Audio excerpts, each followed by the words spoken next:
adaptation from Shakespeare, but actual Shakespeare. And Uma's here to talk about it with us. I don't know, you got a quote you want to recite for us? I do love that. King Henry V was my favorite Shakespeare novel to read in high school. Thank you. And I was gonna read it. He kind of summed it up, but it really was the once more unto the breach, dear friends, once more. It was very moving because you got to understand, like, in that play, they had so much against them, that the odds were stacked against them. So you have to think about the fact that King Henry has to motivate these people who already know at this point we're going to die. Yeah. And that was what was so moving about the speech, is that, could you imagine, you're in charge of, let's say, 100, 200, 500 people, and you know without a shadow of a doubt that you're probably marching them to their death, right? So he does this amazing soliloquy that is captured in history. And I really liked it because I brought it to like dissect it. Once more unto the breach, dear friends, once more. And either in and win the town or close the wall up with our English dead. And it was like, the idea that he was referring to everybody on there as friends, right? Because when you think about it, the people that were making up the armies back then, they were farmers, there were children, there were regular people that were going to fight the war for their country, right? So it was just a really telling poem. But did you know that in the world, it Shakespeare is one of the most quoted works in the world. There's only one book that has bested Shakespeare. Do you know what that book is? Tell us. I have a feeling, but tell us. Did anybody want to guess what book has bested Shakespeare for being the most quoted? No. The Bible. The Bible. And what do you think is the most quoted Shakespeare quote? Ooh. I mean, in my mind, it's to be or not to be, but I mean, That is that's just it. the obvious one. That's it. That is it. To I be was like, or that's the not to obvious be, one. to be or not to be, that is the question. And then the second one is, all the world's a stage and all the men and women are merely players. They have their exits and entrances, and one man in his time plays many parts. So that was just, I was kind of reading up, guys, because I'm like, people got to have me on her show for something else where I can really show my expertise. But going back to high school Shakespeare is a pull, but we're going to do this. We're going to do this. Right, but that's the thing, and that's kind of why I was like, I don't want someone that's like well versed and is always reading and always like in that, because at the same, a lot of it, like, we all got jobs, we all were forced to read it in high school, we hated it. It was like, why do I need to read about this man from so, and if you were in a black school, it was like, why we got to read this white man stuff, like this ain't how life works for us. But when you now, like, as an adult, going back and doing the research and understanding what it built, right? Like, Yeah. what it built was everything. Like, it's everything that we hold dear, all the literature, all the things we read, a lot of the plots for the movie. Like, think about it. There was no Romeo and Juliet. Like, there would have been nothing. Like, Othello was a real Yeah. Shakespeare play, but then there was the movie with Mekhi Phifer and Julia Stiles, you know? So I So, always wondered about, because you said it correctly, that a lot of his love works that are based on love, there's always some tragedy in love or unrequited love. And when I had looked into his history back then, you did say he got married, but did you know he married an older woman? He was 18 and his wife was 26, and she was 3 months pregnant, y'all. Not to bring like any gossip, but she was pregnant with his child before they got married. So it just makes me think, right? Like, here you have this amazing poet. We know he's a Taurus by his birthday, right? And if you know Taurus, I'm the astrology chick, on here. So if you know Taurus energy, they're very romantic people. They're, very affectionate. So it was just interesting to see him roll out all these works that are focused on love and unrequited love. It makes you think, he was 18 when he got married and settled into the role of husband, father, three children with this lady. Maybe that's his one way of child like, passed. yes, the one child passed when they were younger. And it's just like, maybe he was living out his fantasies through these poems and these novels and stuff Right. like that. And think about what I read where he said there can be no tragedy without love, right? Right. uh, 3 minutes. So yeah, it's really interesting. Just like I said, so many of the things that like high school, I was like, I don't understand why I'm watching this. I don't understand why we're reading this. It's really confusing. Like no one speaks this way anymore. But it set just kind of a tone, like just even iambic pentameter, right? Yeah. When you Yeah. think about that, like when I read it, I was like, oh my gosh, iambic pentameter. How many teachers made you write something in iambic pentameter and you just went, when am I ever going to use this? Ever. Tell me when I'm going to use it. But, Yeah, when I you think hardly about it, remember anything about my Shakespeare classes back in, I mean, I was in high school in a third world country. So we're sitting here like, you know, to be or not to be. No, out of you here, you're not here. Like, what you talking about? You know what I'm saying? But the one thing with the Much Ado About Nothing, that was a really good one about love.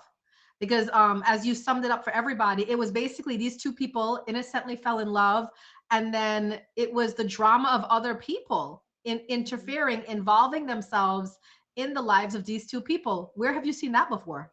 Hi, streams.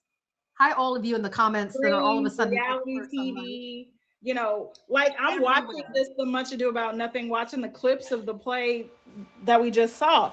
And it's Yeah. indicative of a lot of the conversations we have on stream about relationships. And like I saw myself and Beatrice in this, where she's like, well, it's Yeah. not that much of a face. Like those are the things we engage in. So, you Yeah. know, And that was big um, too. I remember that from high school because that was the one we were all interested in because back then everybody was dating everybody. And then you're like, ooh, he lied. He straight lied on this couple. He straight lied on this woman's innocence, you know? And it was like that was what was happening back in high school. So it made it relatable. And I think that's why our teacher chose it, you know? Um, I like it for that, is really and truly. He's able to get into those emotions that we don't really want to talk about, but it's right. there. And Also, I that to don't me know was that the anyone beauty. believes Romeo and Juliet were actually like real people. Like they were I don't based think on some so. stuff, but they weren't real people. So of course, there's no confirmation that that balcony would be theirs in town. So yeah, it was. It's just interesting to see how he's writing in between the 1580s and 1620s, and you know how much of that is still relevant and Still prevalent relevant. When to I reread, you know, 2022. that's what I was like. I was just going back over the Much Ado About Nothing. I'm like, wait a minute, this is my life right here. Like, what you do? What you talking about, Shakespeare? What you talking about? Right, right. So sometimes going Yeah. back to those classics can be everything. So Yeah. just tell me, in doing your deep dive, going in and doing a little bit more research and brushing up, like what was that like, and what are you gonna do now that we've kind of reignited a little bit of that spark? You know, the fact that Shakespeare, this was like what 16th century when he was around, was I think it was 16th century. The fact that he was writing on things that were oppressing people within themselves or within their relationships, right? He Mhm. was writing on things that was relevant back then. And guess what? It is still relevant today. It Right. just reminds me, this is why it's so important, Uma, to do your self development, to do your work, because you don't want to be this way. You don't want to be like the rest of them. And I say it Mhm. that way. The people that are just like the rats in the rat race, they're not thinking, they're just kind of getting by. Let me just go to work, go home, go eat, go to sleep. Like, don't do that, because now you can literally have a semi-intelligent person. Remember, the man never finished high school, right? You can have like a semi-intelligent person just sit there and observe you and make some very, very strong remarks that are yet accurate into your life, right? And I'm like, wow, I don't want to be that way. I want to be my own picture. I want to be my own masterpiece. I don't want to be, reliving somebody else's story. So that's what Right. that reminded me of when I did my deep dive. Right. Well, M Town, I don't think that the lesson for me in Romeo and Juliet was not to drink vials of poison. Mine was more or less like, if we had a plan to drink this poison, I'm gonna just hold off a minute. Like if the plan was to Yeah, wait. fake to be dead, I'm gonna wait a second and Yeah. see if she wakes up. you Right, know, right. That's saying like if he just wait 5 minutes, this would not have been a tragedy. So and the that's kind of unfulfillment how I from feel about it. But yeah, Shakespeare. I even in going and doing the research and what am I going to talk about? And in that sonnet, just the first line of sonnet 18 was just like, oh, like you kind of get in your feelings. And in an age where we don't talk about love from that romantic perspective, we don't talk about love unrequited, we don't talk about love from that. It's always like nowadays you hear love and marriage are a business. So it's nice to read something where marriage was still in that romantic frame of mind and people thought about love from a romantic perspective. At least Shakespeare did. Not everybody, let's be Well, clear. you know that a lot of people say Shakespeare really was kind of in a way making fun of love because Mhm. he was about his bag. That's the other thing I learned from Shakespeare. Be about that bag because he had not a split personality. He had like a secret life because in the city he was known as this like amazing Entrepreneur. playwright and author and everything, but in his Yeah. hometown where his wife and kids live, he was known as a businessman, y'all. In fact, on his grave when he died, he penned his own grave. He put a curse on his grave. Yeah. Mhm. He's let me see if I can find that somewhere, but he put a curse on his grave so that because back then it was normal for people to rob graves or to move the bodies, and he didn't want his body to be moved, so he put a little curse on his grave. I'll see if I can find it, but Yeah. on his grave it was a carving of him holding a bag of grain, and they removed it and put him holding a quill. And I'm like, that man was not about these books. He was about his money. He a Taurus. Y'all don't know? So one of the things that we saw in the video that I played at first, he built one of the most expensive and best theaters in his town. Like it was him. Yeah. He did it. He invested in real estate. So he was a great author, but he was also a businessman. And He was and about that bag. He he was was about about that his bag. money. And that's what So people don't realize that because sometimes there are, critics out there that said he actually wasn't romantic and all about love. That's why he makes love so dark. So it depends on how you look at it, I guess. yeah.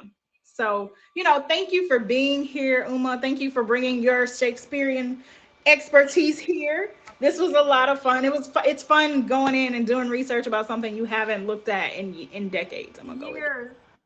Yeah, In yeah. decades. Thank you guys so much for having me. I Uma, appreciate it. y'all It was please be fun. sure to fave Uma. And stop by her stream. She does some amazing things here on the app. She has her featured show, and I know the time has changed since our last was on it. So tell 4 p.m. everyone when your featured show is. Thank you, EB. 4 p.m. Eastern on Wednesday. It's called Uma's Lotus Lounge. It's a metaphysical experience. I have a metaphysical talk. We do meditation affirmations. I do free readings. And then we have a guest. Fiva's been on there. I'm going to bring her back. And all the month of February, we're focusing on Black streamers in support of Black History Month. So we're going to be having conversations about that, Black History Month, what it means to be Black in America in this day and age. So it's really great. I'm enjoying the lineup we have for February. So thank you guys for being here. Thank you, Ange. Thank you, everybody. Thank you. We see all of the Uma Lounge, and I know I'm saying